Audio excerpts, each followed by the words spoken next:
Assalamualaikum warahmatullahi wabarakatuh. Bismillahirrahmanirrahim.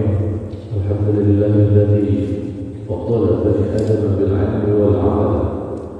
Asyhadu an la ilaha illallah wa la syarika lahu wa asyhadu anna Muhammadan 'abduhu wa rasuluhu la nabiyya ba'dahu. Allahumma shalli wa sallim ala sayyidina Muhammadin wa ala alihi wa ashabihi wa man tabi'ahum amma ba'du. Jemaah sekalian yang dirahmati Allah, yang saya hormati Ketua KM beserta seluruh pengurus dan jemaah yang hadir pada kajian subuh kali ini. Alhamdulillah, kita masih diberikan kekuatan oleh Allah Subhanahu wa taala untuk terus menjalankan ibadah di bulan suci Ramadan. Mudah-mudahan kita semuanya mendapatkan fitrah, mendapatkan kesucian kembali setelah menjalani ibadah puasa di bulan suci Ramadan. Pembahasan kita kali ini tentang zakat, ya. Secara etimologi atau secara lughah banyak arti daripada zakat. Zakat bisa berarti bertumbuh, zakat bisa berarti suci, zakat bisa berarti berkembang, dan lain sebagainya. Namun secara syar'iyyah atau secara istilah, zakat itu adalah harta yang diambil dari harta tertentu dengan jalan tertentu dan digunakan untuk keperluan tertentu. Jadi zakat itu bukan harta sembarangan, penggunaannya pun diatur. Nah, di dalam Al-Quran bahasa zakat itu macam-macam. Ada yang secara eksplisit menyebutkan zakat, ada biasanya berbentuknya perintah. Kalau yang secara jelas menyebut kalimat zakat, ada juga yang berbentuk kalimatnya itu sedekah. Contoh dari salah satu ayat, khudh min amwalihim shadaqatan tutahhiruhum wa tuzakkihim biha. Ada juga kalimat atau ayat innamas shadaqatu lil fuqara'i wal masakin, dan seterusnya. Jadi zakat itu banyak bahasanya di Al-Quran. Mengenai harta yang digunakan atau yang dikeluarkan atau yang dibelanjakan di dalam Al-Quran itu istilahnya banyak. Ada istilah infak, seperti di surat Al-Baqarah, alladzina yu'minuna bil ghaibi wa yuqimuna sholata wa mimma razaqnahum yunfiqun. Itu yang telah kami berikan rezeki dan dibelanjakan. Nah, ini infak ini berarti macam-macam. Yang jelas infak ini adalah harta yang digunakan fi sabilil khair, untuk jalan kebaikan. Bisa disedekahkan, bisa dibelanjakan untuk kebutuhan sehari-hari. Itu juga sudah termasuk infak. Yang sering kita istilahkan, yang sering kita maklum dengar adalah nafkah. Nafkah itu juga berasal dari kata nafkah. Infak-infak juga itu. Jadi kalau bapak misalnya dapat uang, ya kan, gajian nih, kasih ke bini, ke istri, nafkah, itu infak. Jadi infak itu tidak selalu berujung di kotak amal. Kita kasih jajan istri, kasih jajan bocah, itu juga infak. Karena infak itu berarti atau bermakna membelanjakan, tapi fi sabilil khair, di jalan kebaikan, ya kan? Kalau kita kasih istri pastilah untuk kebaikan, buat beras buat memenuhi kebutuhan kita. Kalau kita kasih anak buat jajan mereka juga untuk kebaikan. Begitu juga untuk memenuhi kebutuhan pendidikan. Kita ngasih anak buat bayaran sekolah, bayaran mondok, itu infak. Jadi apa yang kita keluarkan untuk kebutuhan kita sehari-hari, belanja kehidupan kita, itu termasuk nafkah atau infak. Jadi insya Allah itu berpahala. Nah, inilah kesempatan kita beramal, tapi kerasa nggak beramal. Nah, gitu. Kemudian ada juga sedekah biasa. Sedekah biasa ya kita ngasih di masjid, di mushola, di kotak amal. Nah, itu sedekah. Ada juga yang sedekah tapi pahalanya nggak berhenti, yang disebut dengan sedekah jariah. Sedekah jariah ini berarti uang kita atau harta kita belanjakan untuk sesuatu yang digunakan untuk jalan Allah. Seperti misalnya pembangunan masjid. Maka ketika uang kita belanjakan, kita kasihkan, kita infakkan, kemudian dari uang itu dibelikan semennya nempel di lantai, di tembok. Ini selama masjidnya dipakai, selama masjid digunakan untuk kebaikan, untuk ibadah, maka pahalanya terus mengalir. Ini yang disebut dengan sedekah jariah. Lalu kita fokus ke zakatnya. Ini sebenarnya kalau dibahas sampai tuntas cukup sehari 2 hari, karena objek zakat banyak dan perintilan itu banyak. Tapi kita coba bahas secara global saja, karena ini namanya juga kultur kan, kuliah 7 menit, jangan sampai jadi kuliah 70 menit. Ini apalagi di hari kerja, kan pada masuk kantor. Oke. Objek zakat atau hal yang harus disakati itu ada 5. Yang pertama adalah yang disebut dengan peternakan. Peternakan ini ada 3, onta dan sejenisnya. Sapi dan kerbau itu memang tidak tercantum, tapi sapi dan kerbau ini dinisbahkan atau dikiaskan kepada onta. Yang kedua, kambing. Kambing ini ada 2 macam. Ada kambing Jawa, ada kambing domba. Nah, ini secara hitungan beda. Kemudian yang ketiga tadi sapi atau kerbau tadi. Nah, selain daripada itu binatang ternak, yang kedua adalah harta atau mal atau uang, yang dalam hal ini yang diutamakan adalah emas dan perak. Jadi kalau bapak-bapak sih nggak punya emas, istrinya bapak-bapak nih yang punya emas, ya kan? Emas atau perak ini objek saja. Lalu bagaimana dengan uang atau aset yang lain? Nah, nanti akan kita bahas. Yang ketiga adalah pertanian. Pertanian ini khusus untuk pertanian yang menanam bahan pokok, beras, gandum, jagung, dan lain-lain. Kemudian yang keempat adalah zakat jual beli atau zakat dagang. Zakat perdagangan. Dagangnya apa? Kumaha kalau dagangnya gorengan? Dagangnya gorengan.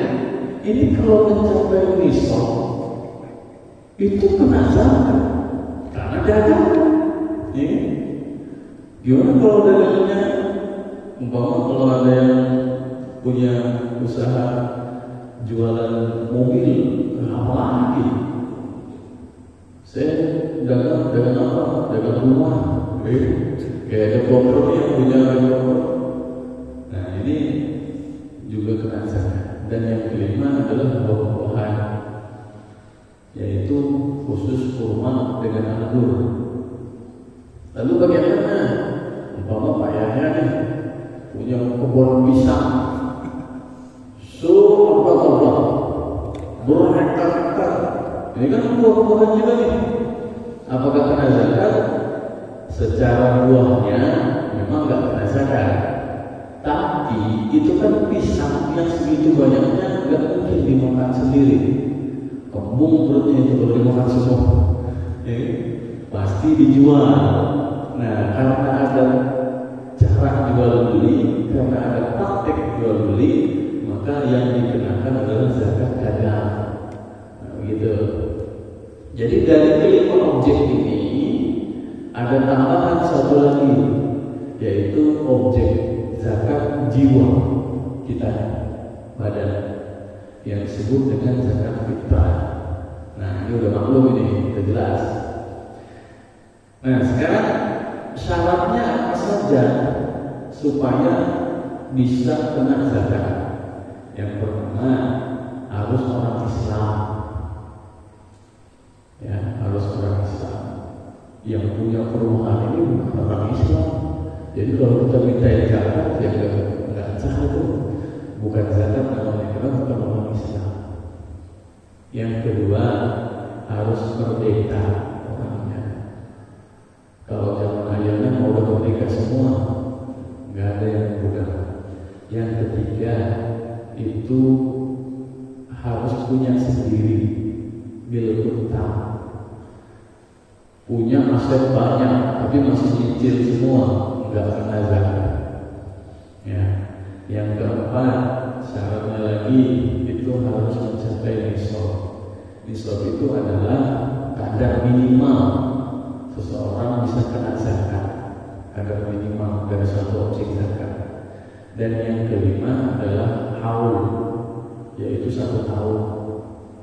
Makanya kalau zakat dagang, zakat pertanian, zakat peternakan, itu harus dicatat tuh kapan mulainya.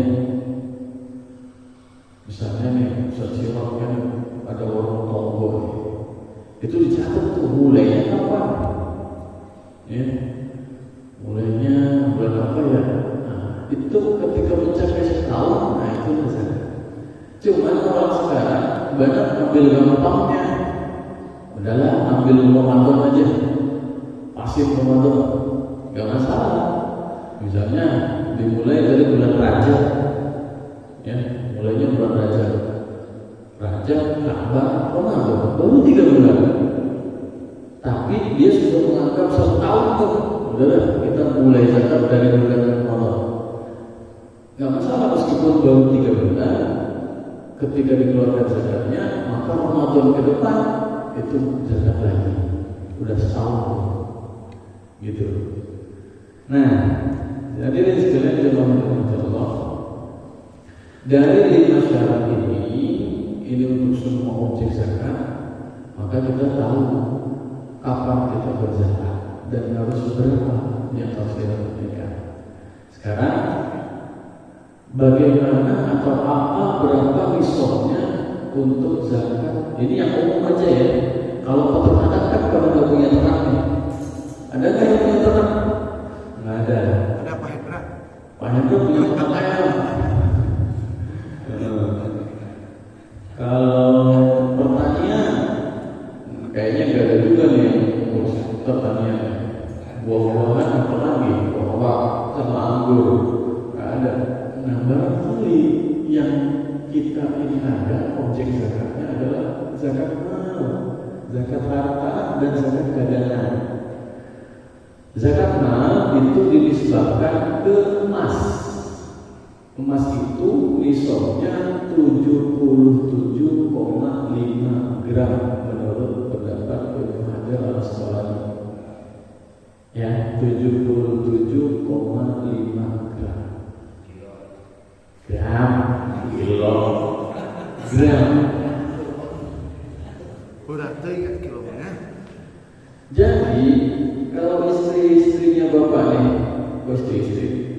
istrinya bapak punya emas lebih dari 77,5 gram dan itu udah setahun dimiliki dan bukan perhiasan, bukan yang dipakai, maka dia kena zakat. Zakatnya berapa? 1/40 atau 2,5%. Jadi yang dizakati itu objeknya adalah yang disimpan, yang tidak dipakai-pakai, yang berbentuk aset investasi. Nah ini nih, punya kalung di rumah 100 gram, disimpan, nggak dipakai, maka itu kena zakat. Zakatnya 2,5%. Hitung 100 gram kali harga emas sekarang itu, kalau nggak salah ya, emas yang 24 gimana? Bukan emas yang merah itu, bukan emas murni yang 24, emas pol ya, bukan emas silver, bukan emas pol. Dia pol, orang Jawa asli. Itu 860 sekian. Ambillah katakanlah 900. Nah, kalau dinisbahkan ke dalam emas, 900 kali 77,5 itu sekitar 70 juta. Jadi jamaah sekalian, bapak-bapak punya saldo di rekening 70 juta, itu udah setahun, maka dikeluarkan zakatnya. Itu zakat emas. Nih, saldo kan nggak dipakai kali. Kalau yang dipakai jajan kan ada di dompet, ada di bawah bantal, ya kan? Nah, ini kalau udah setahun dia kena zakat 2,5%. Wah itu keluar aja. Zakat dagang, nah itu juga sama. Nisabnya adalah dihitung dengan emas. Ada satu riwayat juga nisabnya itu dikaitkan dengan perak, dinisbahkan perak. Perak itu nisabnya lebih gede, 560 sekian gram, hampir setengah kilo, baru tuh boleh zakat perak. Karena kan kalau perak harganya murah, tidak semahal emas. Nah, lalu apa lagi? Misalnya yang sering kita dapat ini, punya ternak ayam, banyak ternak ayamnya ada ribuan. Secara fisik ternaknya memang tidak wajib zakat, karena yang wajib zakatnya itu onta, kerbau, sapi, kambing, domba. Ayam tidak ada zakat itu. Tapi kalau ada transaksi jual beli, ada praktek dagang, maka yang dihitung adalah zakat dagangnya. Hitung tuh keuntungan setahun ini berapa, sampai nggak ke nisabnya tadi itu, nisab emas tadi itu yang berapa tadi itu, 70 juta, 77,5 gram. Kalau sampai keluarin zakatnya 2,5%. Lalu kalau masih ada barang dagangannya gimana tuh? Maka barang dagangannya itu juga dihitung, asal punya sendiri. Tuh, Pak Jopek, kalau yang barang dagangannya kita beli itu dihitung tuh. Tapi kalau titipan supplier nggak masuk. Jadi supplier nitip nih, ya kan? Kayak rokok apa semua disuplai. Dia naruh barang, kemudian kapan waktunya dia datang lagi, ambil yang laku, masukin lagi, ya kan? Kalau seperti itu bukan milik sendiri, karena bukan milik utang. Yang dihitung adalah yang hasil dari kita beli sendiri dari agen, ya kan? Ini dihitung. Hitungnya bagaimana? Hitungnya adalah bukan dari harga beli atau bukan juga dari harga jual, tapi menghitungnya adalah harga yang kira-kira orang mau beli. Nah, gitu. Kalau kira-kira mau beli mungkin ya di bawah harga jual, tapi di atas harga beli, itu kali. Jadi itu tuh semua permen sebiji, biasanya nih itu setelah itu semua, oh sampai nih bayar zakatnya.